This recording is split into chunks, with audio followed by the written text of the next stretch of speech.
Bismillahirrahmanirrahim. Assalamualaikum warahmatullahi wabarakatuh.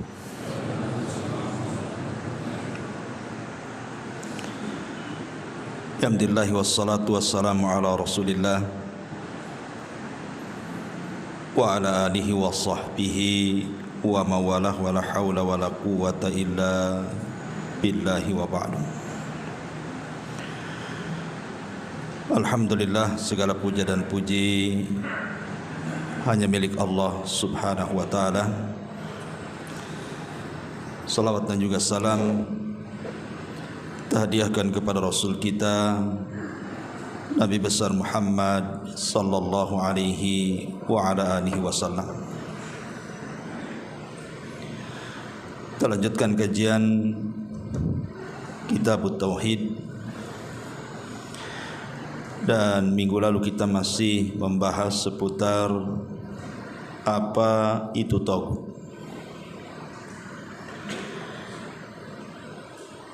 Ma'asyiral muslimin wal muslimat rahimani wa rahimakumullah. Makna tauhid banyak didefinisikan oleh para ulama, tetapi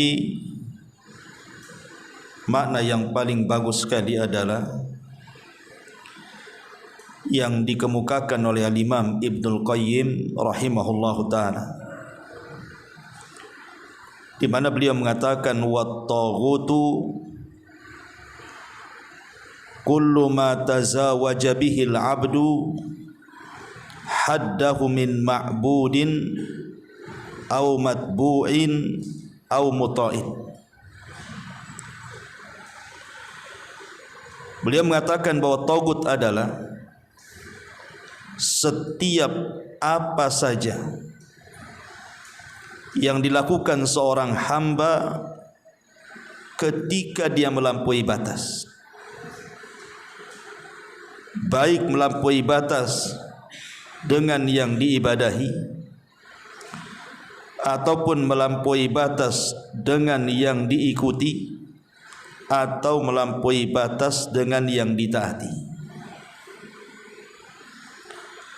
Berarti di sini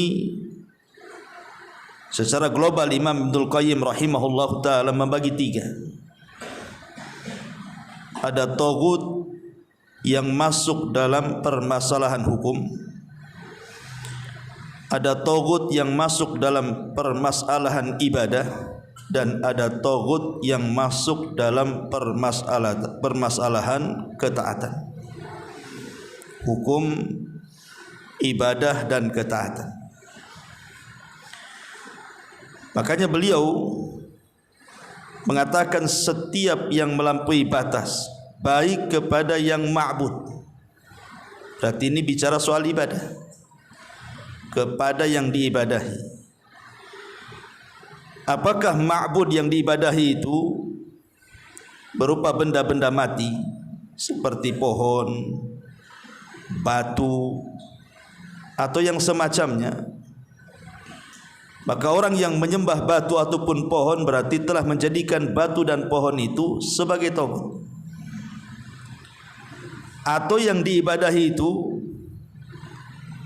berupa makhluk yang berakal, seperti menyembah para malaikat, menyembah para nabi, menyembah orang-orang saleh,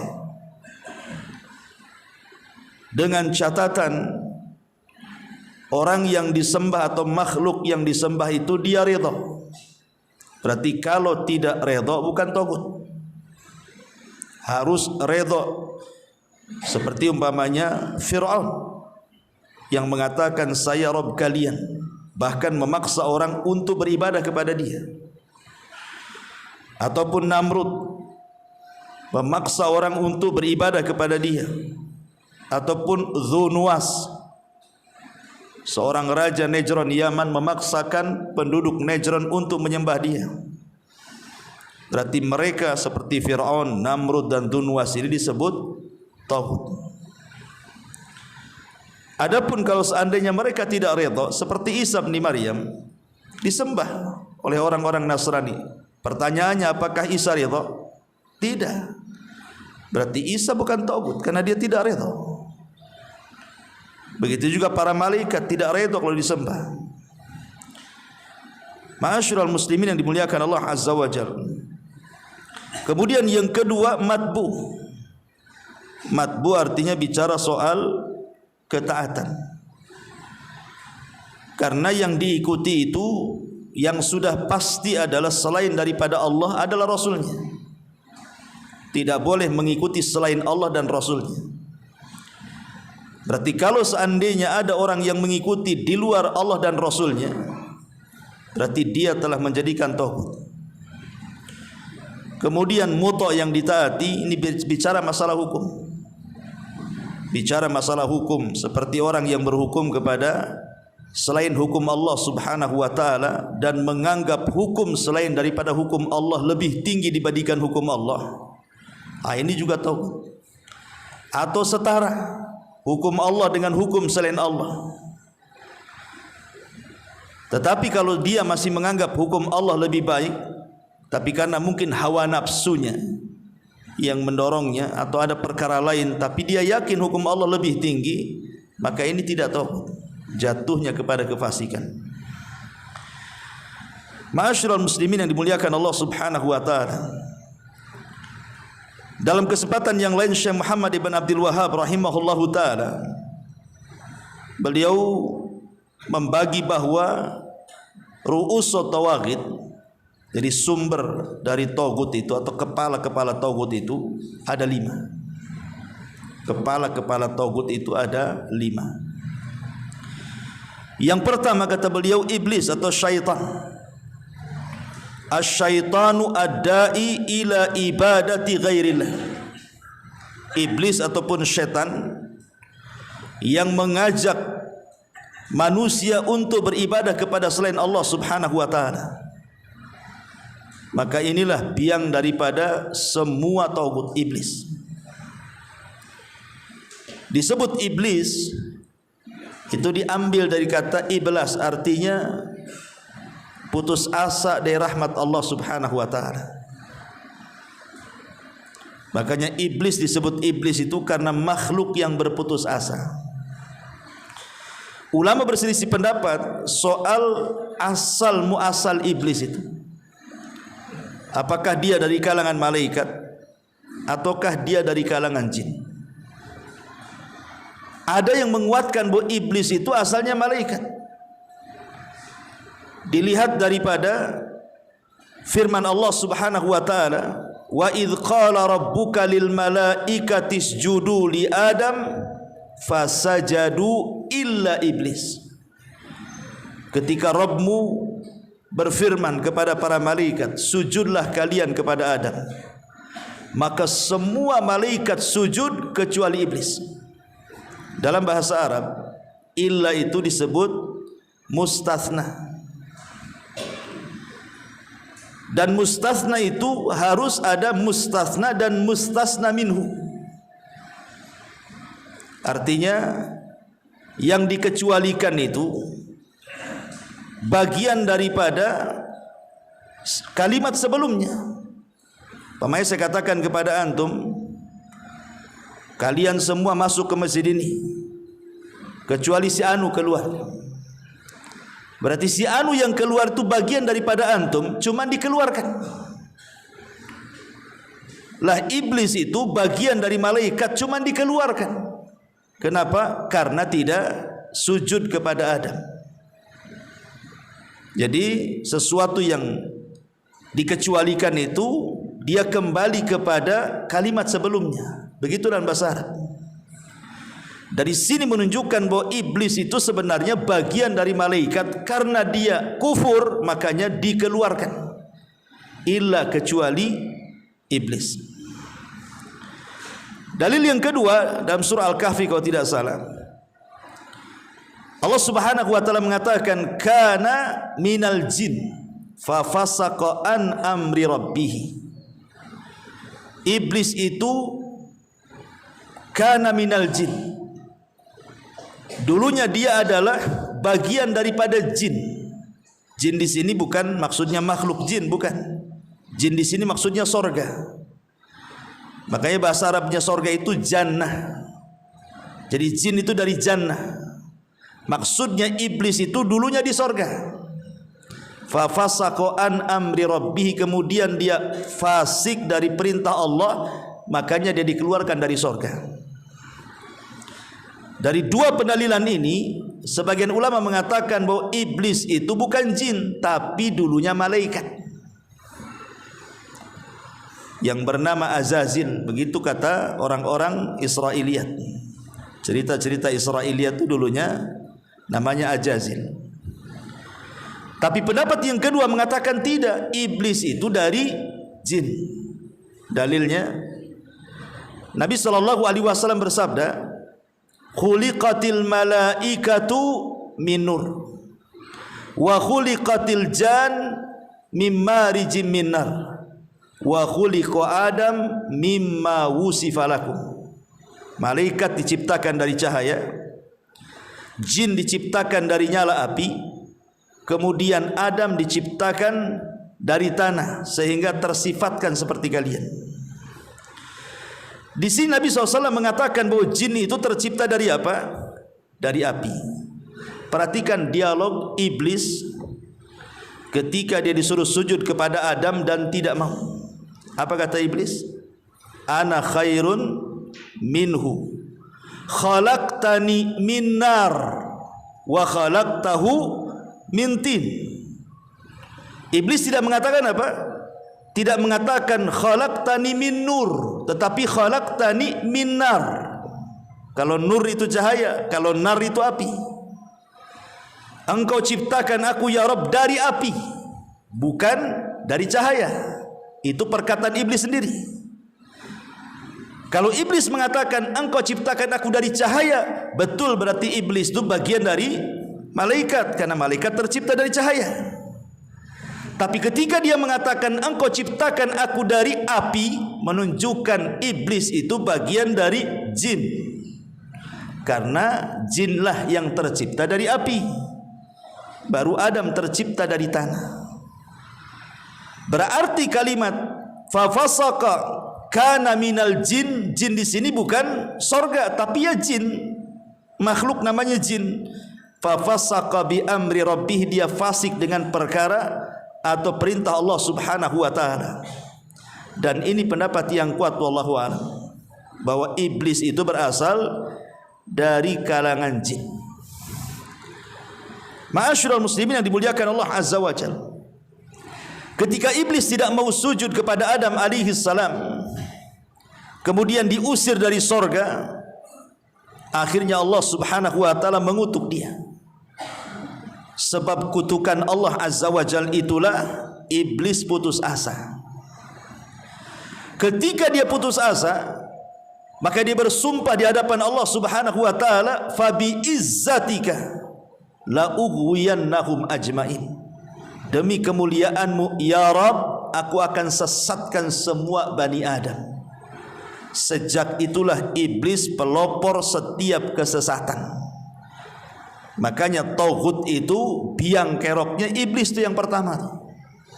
Semua kesyirikan yang berlaku itu di belakangnya pasti ada iblis. Makanya beliau mengurutkan di antara kepala-kepala tauhid itu yang pertama adalah iblis. Dan ini berdasarkan firman Allah Subhanahu wa taala surah Yasin ayat 60.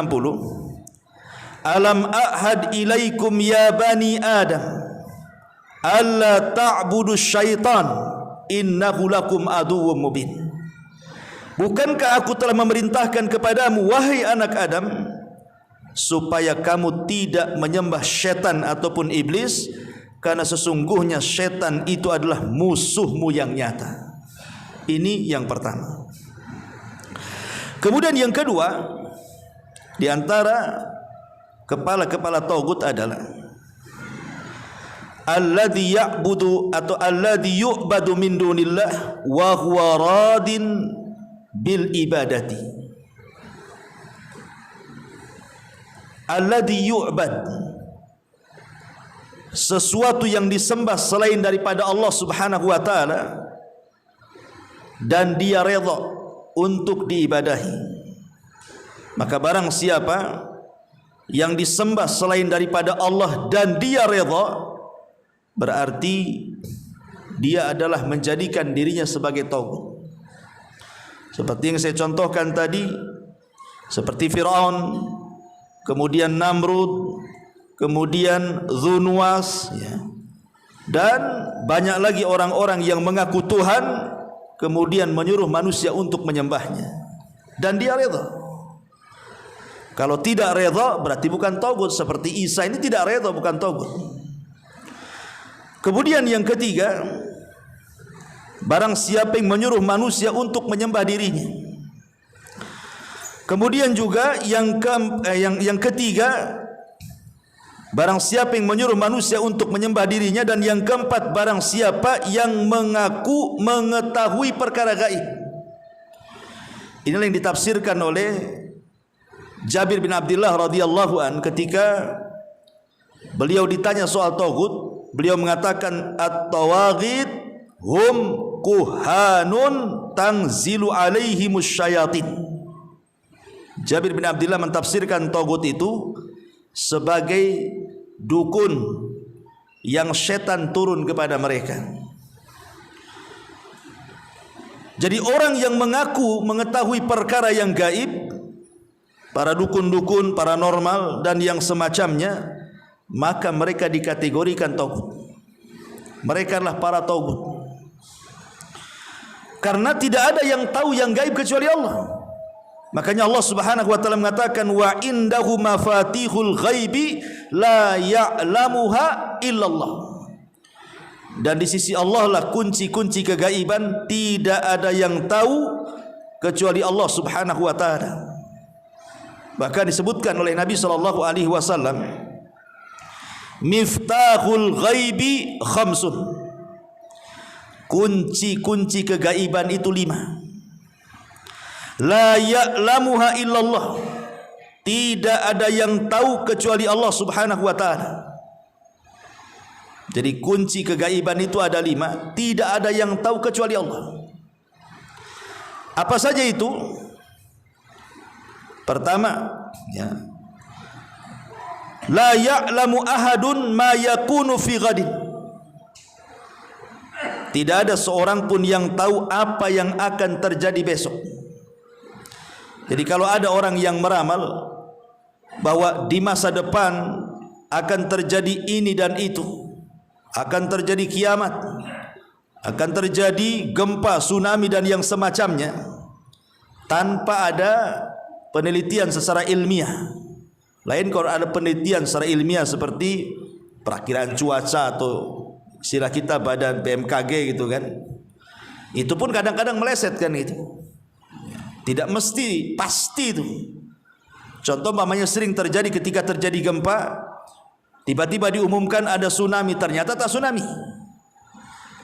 Ya bisa tidak kan begitu. Tapi kalau meramal tanpa alat-alat yang kita katakan ilmiah gitu, maka didukun namanya. Karena tidak ada yang tahu perkara apa yang terjadi di esok hari. Jangan lagi tahun depan, besok saja kita tidak tahu apa yang terjadi. Ini yang pertama. Yang kedua, wala ya'lamu ahadun ma yakunu fil arham. Yang kedua, tidak ada satupun manusia yang tahu tentang nasibnya bayi dalam rahim. Tidak ada yang tahu nasib bayi dalam rahim itu. Ya, soal jenis kelamin, ya mungkinlah, kan sekarang sudah ada alat. Kadang-kadang sudah ditahu nih, oh ini kembar, ini laki-laki, ini perempuan. Bukan itu maksudnya. Maksudnya si bayi ini ketika lahir, apakah dia selamat ataukah tidak selamat? Apakah dia nanti besarnya hitam atau putih, tinggi atau pendek? Bagaimana rizkinya, lancar atau seret? Bagaimana jodohnya, jomblo atau tukang kawin? Tahu. Ya. Tidak ada yang tahu. Ya. Itu semua adalah kuasa Allah Azza wa Jalla. Jadi jangan diramalkan. Kadang-kadang dukun ini aneh. Antum disuruh ngasih telapak tangan, ditengok garisnya. Ini kalau garis lancip bakhil nih. Ini kalau garis ini dermawan. Ini jodohnya masalah. Ini mau kawin lagi, macam-macam. Ya. Ini semua perkara-perkara yang tidak ada yang tahu kecuali Allah Subhanahu wa taala. Kemudian yang ketiga, wala ta'lamu nafsun madza taksibu ghadan. Dan jiwa tidak ada yang tahu apa yang terjadi besok hari. Kemudian juga yang nomor 4, wa ma tadri nafsum bi ayyi ardin tamut. Bahkan jiwa juga tidak tahu di negeri mana dia mati. Urusan hidup mati itu urusan Allah, tidak bisa diramalkan. Bahkan dokter saja yang sudah terbiasa gitu kan menangani pasien penyakit, ini kayaknya usianya 3 bulan lagi mati nih gitu. Itu prediksi dokter tuh. Rupanya sembuh, tidak jadi mati. Ini kan prediksi saja. Karena tidak ada yang tahu kematian kecuali Allah Subhanahu wa taala. Termasuk juga yang terakhir, wa ma yadri ahadun mata yaji'ul matar. Termasuk juga orang tidak tahu kapan turun hujan. Jadi tak perlulah pakai pawang-pawang itu, karena tidak tahu kapan turun hujan. Karena di masyarakat ini kadang sudah dicokoki kan dengan tradisi-tradisi yang menjerumuskan kepada syirik. Kalau ada acara-acara tertentu, ada pentas-pentas tertentu, apalagi kemudian pentasnya besar, itu kadang-kadang cari pawang hujan. Dan pawang hujan itu penampilannya ke orang gila pula. Ya, saya di Jawa Barat tuh dulu kenal pawang hujan itu, kemana-mana nggak pakai baju. Orang gila, ya agak sedikit stres. Itu kadang-kadang duduk di jembatan, nanti duduk di tebing-tebing. Itu waktu acara dicari itu, nanti dikasih makan, senang lah dikasih makan dia. Orang gila. Ya. Jadi 5 perkara ini kata Nabi SAW, miftahul ghaib. Tidak ada yang tahu. Ini kunci-kunci kegaiban yang tidak ada yang tahu kecuali Allah Azza wa Jalla. Maka siapapun yang mengaku tahu yang gaib berarti dia taghut. Ini kata Jabir bin Abdullah radhiyallahu an. Dan yang terakhir, yang kelima, barang siapa yang berhukum dengan hukum selain Allah, al-hakim al-jair al-mughayyir li ahkamillah, berhukum dengan hukum selain Allah. Tadi saya sudah jelaskan, ketika dia meyakini bahwa hukum selain Allah lebih tinggi atau minimalnya setara, ini bahaya. Tapi kalau masih meyakini lebih tinggi hukum Allah, hukum manusia lebih rendah, tapi belum bisa kemudian melaksanakan hukum Allah karena hawa nafsunya, maka tidak sampai tingkat kafir, dia fasik saja. Dan saya sudah jelaskan pada minggu yang lalu. Baik, ma'asyiral muslimin yang dimuliakan Allah Subhanahu wa taala. Lalu bagaimana caranya kita ini mengkufuri taghut? Karena Allah mengatakan, wa man yakfur bit taghut wa yu'min billahi. Barang siapa yang kufur dengan taghut dan beriman dengan Allah. Bagaimana caranya kufur dengan taghut itu? Karena itu syarat tauhid masalahnya. Antum belum dikatakan mentauhidkan Allah sampai antum mengkufuri taghut. Berarti syarat tauhid itu harus kufur dengan taghut. Pertanyaannya, macam mana caranya kufur dengan taghut itu?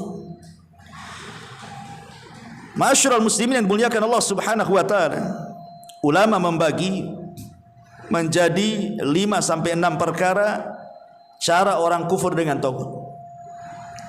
Yang pertama, harus meyakini batilnya peribadatan kepada selain Allah Subhanahu wa taala. Harus meyakini an ta'taqida butlan ibadata ghairillah. Wajib meyakini batilnya peribadatan kepada selain Allah Subhanahu wa taala. Kita katakan batil. Orang nyembah batu batil, orang nyembah patung batil, semua dibatilkan. Yang kedua, watatruka, meninggalkan peribadatan selain daripada Allah Subhanahu wa taala secara totalitas, baik dengan hatinya, baik dengan lisannya ataupun dengan anggota badannya. Harus ditinggalkan. Jadi kalau seandainya mungkin ada seorang mu'alaf dulunya mungkin agamanya penyembah berhala kan itu. Kemudian Allah takdirkan dia masuk Islam. Maka pertama dia harus meyakini bahwa Tuhan yang dulu disembahnya adalah batil, tidak layak disembah. Yang kedua, tinggalkan. Harus meninggalkan peribadatan selain daripada Allah itu secara totalitas. Hatinya tidak boleh terpaut lagi dengan berhala itu. Badannya tidak boleh terpaut lagi dengan berhala itu. Termasuk lisannya harus tidak terpaut dengan berhala itu. Kemudian yang ketiga, wa tubghidha, harus benci. Benci dengan hati dan mencercanya dengan lisan. Kemudian yang nomor 4, hendaklah mengkafirkan pengikut dan penyembah tagut. Wa tukaffira ahlaha, hendaklah mengkafirkan pengikut dan penyembah tagut, memusuhi mereka dengan zahir ataupun batin, dengan hati dan anggota badan. Dan yang terakhir, wa tu'adihim, menghilangkan sesembahan-sesembahan selain daripada Allah Subhanahu wa ta'ala. Lah 6 kesimpulan ini cara kufur dengan tagut ini, dalilnya adalah semua cerita tentang Nabi Ibrahim.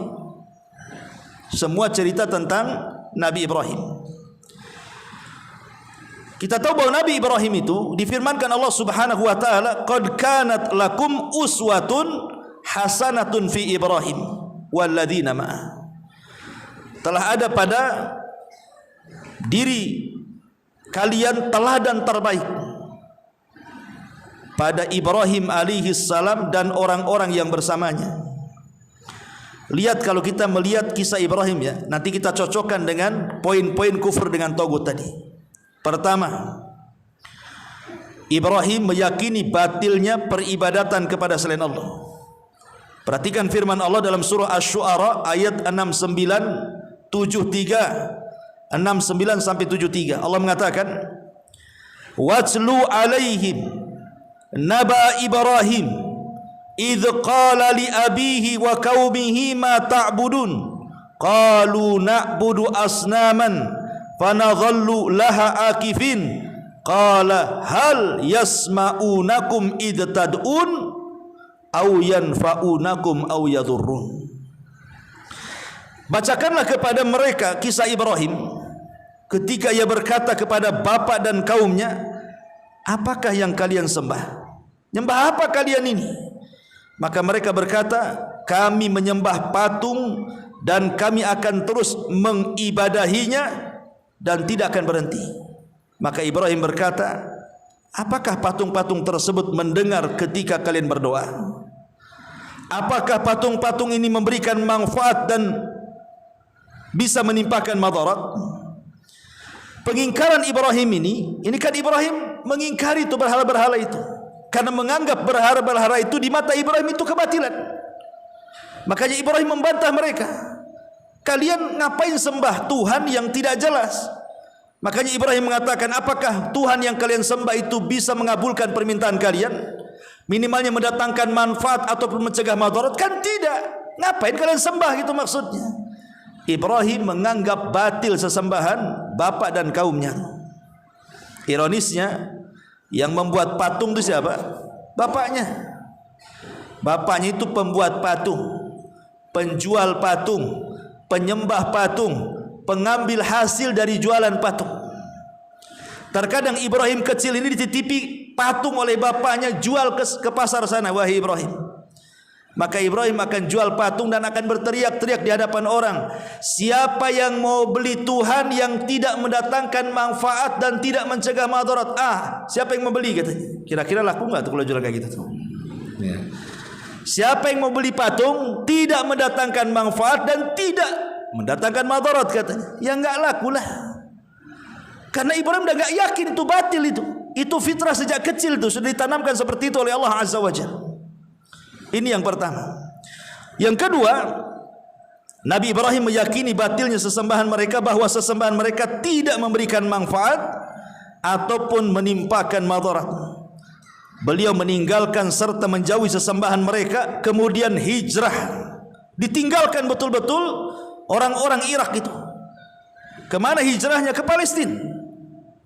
Jadi ketika Ibrahim sudah berusaha berdakwah di Irak, berusaha mendakwai bapaknya, berusaha mendakwai kaumnya, bahkan berusaha mendakwai Namrud rajanya sekalipun, sampai akhirnya Ibrahim pun harus mendapatkan ujian berupa pembakaran. Tapi Allah Subhanahu wa taala selamatkan, dan Allah katakan qul ya naru kuni bardan wa salaman ala Ibrahim. Ketika Ibrahim sudah tidak sanggup lagi mencegah kebatilan kaumnya, maka Ibrahim pun hijrah, meninggalkan. Maka di antara kufur dengan tauhid apa? Meninggalkan sesembahan itu. Makanya Ibrahim hijrah. Dari mana? Dari Irak ke Palestina, dan dia mengatakan qala inni dzahibun ila rabbi sayahdin. Ibrahim berkata, aku akan pergi menuju Rabbku dan dia pasti akan memberikan petunjuk kepadaku. Ibrahim pun meninggalkan kampung halamannya dan menuju Palestina. Ya.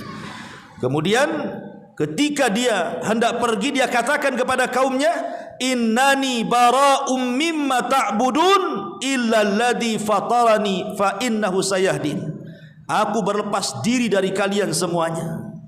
Aku berlepas diri dari kalian semuanya, dari apa yang kalian sembah selain daripada Allah, kecuali zat yang telah menciptakan aku, dialah yang akan memberikan petunjuk kepada aku. Ini bagaimana Ibrahim betul-betul meninggalkan sesembahan dan orang yang menyembahnya. Ini yang kedua. Kemudian yang ketiga, Nabi Ibrahim pun membenci sesembahan mereka yang menyembah selain daripada Allah Subhanahu wa taala, bahkan menjelek-jelekan dengan lisannya. Lihat bagaimana perkataan Ibrahim dalam surah Al-Anbiya ayat 67, uffil lakum walima ta'buduna min dunillah. Celaka kalian, kata Ibrahim, dan apa yang kalian sembah selain daripada Allah. Lihat Ibrahim mencercah dengan lisannya.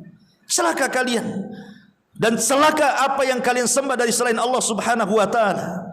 Menunjukkan juga Ibrahim tidak suka menampakkan ketidaksukaannya dengan lisannya dan dengan hatinya juga.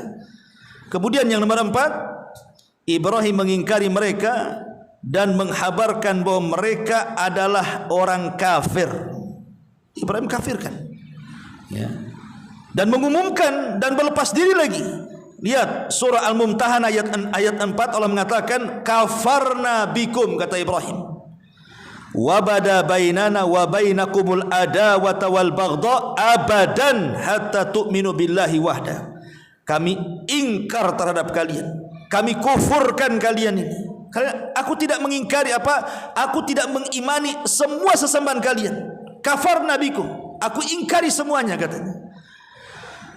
Dan telah tampak antara kami dan kalian permusuhan dan kebencian hingga kalian beriman kepada Allah Subhanahu wa taala. Kemudian yang nomor 5, Ibrahim memusuhi mereka, bahkan menghancurkan sesembahan mereka. Ingat ketika Ibrahim masih di Irak, ketika itu masih muda Ibrahim itu, ada acara kerajaan. Mungkin kalau negeri kita 17 Agustus lah kan. Bapaknya itu ngajak keluar, Ibrahim, ini Raja Namrud lagi buat pesta kerajaan, ayo kita keluar, ikut karnaval, mungkin bahasa kitanya. Tapi Ibrahim mengatakan, inni marid, saya lagi sakit. Inni sakit, saya lagi sakit. Bapaknya yang keluar, katanya. Padahal Ibrahim itu tidak sakit sebenarnya, dia sedang berdusta kepada ayahnya. Ini pula dusta yang menghalangi Ibrahim tidak bisa memberikan syafaatul uzma pada hari kiamat. Gara-gara ngomong begini, saya lagi sakit, katanya. Padahal sehat. Padahal dustanya Ibrahim itu bukan dustanya kayak kita kan gitu. Oh, kita memang dusta-dusta betul kan itu. Ibrahim ini berdusta untuk kemaslahatan dakwah. Karena setelah bapaknya meninggal, ketika orang-orang berada di lapangan, dia masuk ke kerajaan Namrud, membawa palu kan itu. Kemudian dipentungi satu-satu tuh patung itu, kecuali berhala yang besar dibiarkan. Ibrahim itu tujuannya sebenarnya bukan menghancurkan patung, karena percuma menghancurkan patung itu, dihancurkan sekarang besok dibuat lagi. Kan bapaknya tukang buat patung, nanti Namrud tinggal minta ganti aja sama bapaknya kan begitu. Kalau hari ini dihancurkan, besok buat lagi, dihancurkan, besok buat lagi. Bukan itu tujuan Ibrahim itu sebenarnya. Dia ingin menghancurkan pikiran orang-orang Irak dari ketergantungan kepada selain Allah. Jadi ketika patung-patung itu dihancurkan, sengaja palunya diletakkan di leher patung yang paling besar. Kemudian ketika Ibrahim ketangkap dan Namrud berkata, "A anta fa'alta hadza bi alihatina ya Ibrahim?" Kaulah yang melakukan ini wahai Ibrahim, katanya. Kata Ibrahim, tidak. Kemudian sambil menunjuk patung itu, tapi jempolnya mengarah kepada dirinya. Bal fa'alahu kabiruhum hadza. Ya. Bal fa'alahu kabiruhum hadza, katanya. Bahkan yang melakukan itulah yang besar, katanya. Tuh palunya ada di situ, katanya. Sebenarnya Ibrahim sedang tauriyah dengan menunjukkan, maksudnya Ibrahim itu yang melakukan jempolnya sambil nunjuk tuh seperti ini. Orang Jawa kan monggo kan gitu ya. Kan pakai jempol kan kalau nunjuk tuh. Ya, gini kan. Lah Ibrahim itu maksudnya yang melakukan itu ini, maksudnya ini cuman diarahkan ke patung itu. Ya, itu namanya tauriyah namanya. Ya. Kenapa Ibrahim kemudian menunjuk ke jempolnya seolah-olah diarahkan ke patung? Karena yang namanya megang palu, gagang palu itu kalau jempol tidak ikut serta megang, gak akan kuat pegangan itu. Pamannya ini gagang palu, antum pegang kayak gini, kuat kira-kira? Enggak. Tapi kalau jempolnya ikut jadi kuat kan? Nah, maksudnya begitu Ibrahim itu.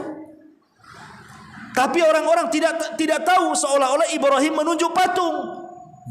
Bahkan Ibrahim menegaskan kepada mereka, fas'aluhu in kanu yantikun. Tanya tuh patung itu kalau dia bisa bicara, kata Ibrahim itu. Ya patung yang gak bisa bicara lah. Sebenarnya kata-kata itu harusnya menjadikan renungan orang-orang Irak ketika itu, bahwa patung yang mereka sembah itu tidak bisa bicara, tidak bisa mendengar, tidak bisa mengabulkan doa. Itu yang dikehendaki Ibrahim sebenarnya. Tapi memang hidayah milik Allah, tetap saja mereka tidak mengikuti ajakan Ibrahim.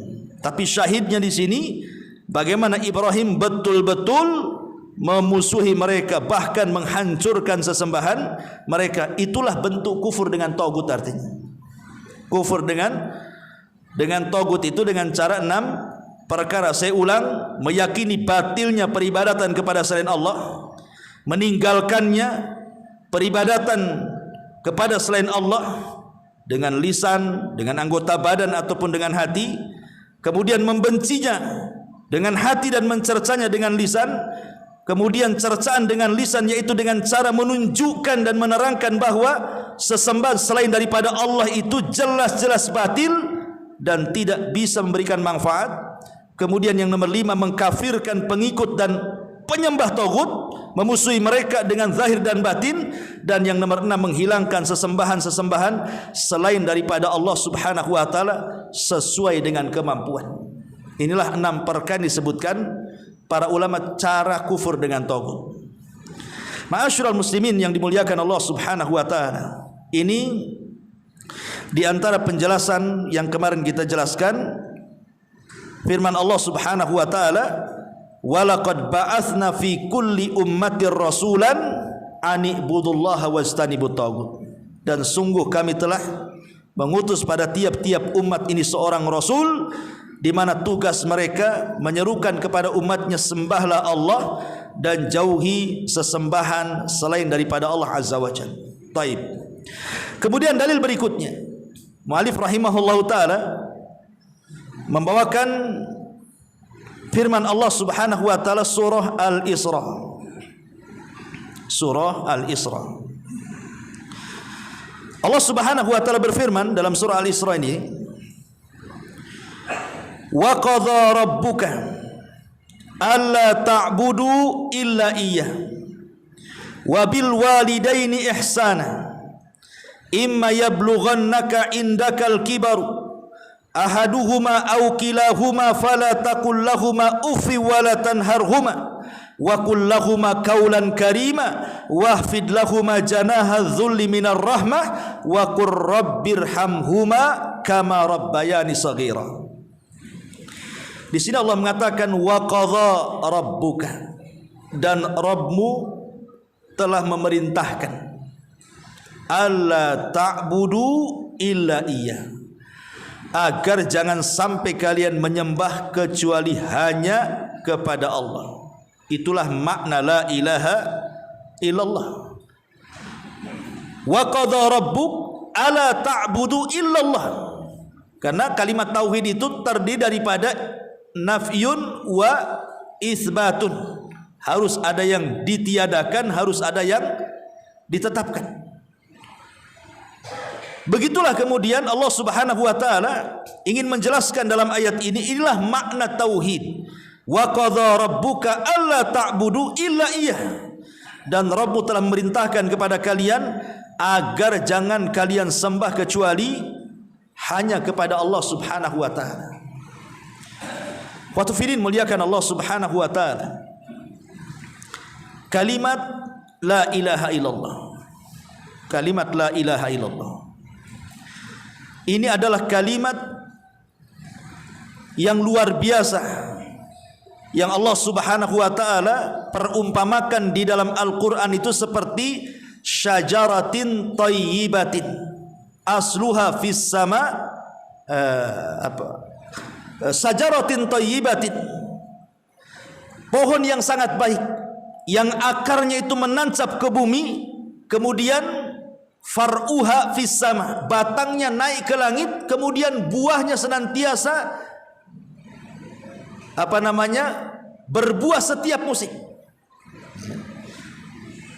Di sini Allah Subhanahu wa taala ingin katakan maksudnya syajaratun thayyibah di sini, pohon yang baik itu maksudnya la ilaha illallah.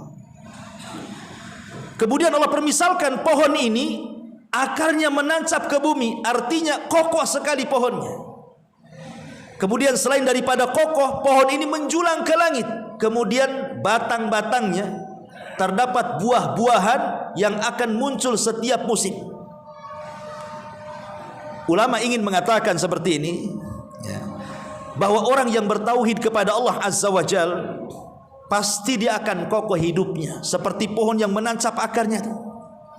Orang yang tertanam kalimat la ilaha illallah itu akan mantap hidupnya, ikhwan. Dia tidak akan takut kecuali kepada Allah. Dia tidak akan bersandar kecuali kepada Allah. Apapun musibahnya dia akan sabar. Apapun nikmatnya dia akan bersyukur. Pokoknya akan mantap. Tapi orang yang tidak bertauhid, ikhwan, tidak akan mantap hidupnya. Takut rizkinya diambil orang, takut kesehatannya, takut nasibnya, takut keluarganya, dan begitu seterusnya. Lihat sampai Allah Subhanahu wa taala mempermisalkan seperti syajaratin thayyibah, pohon yang baik. Wallahu alam. Sudah azan. Subhanaka wa bihamdika asyhadu an la ilaha illa anta astaghfiruka wa atubu ilaik. Allahu ta'ala. Assalamualaikum warahmatullahi wabarakatuh.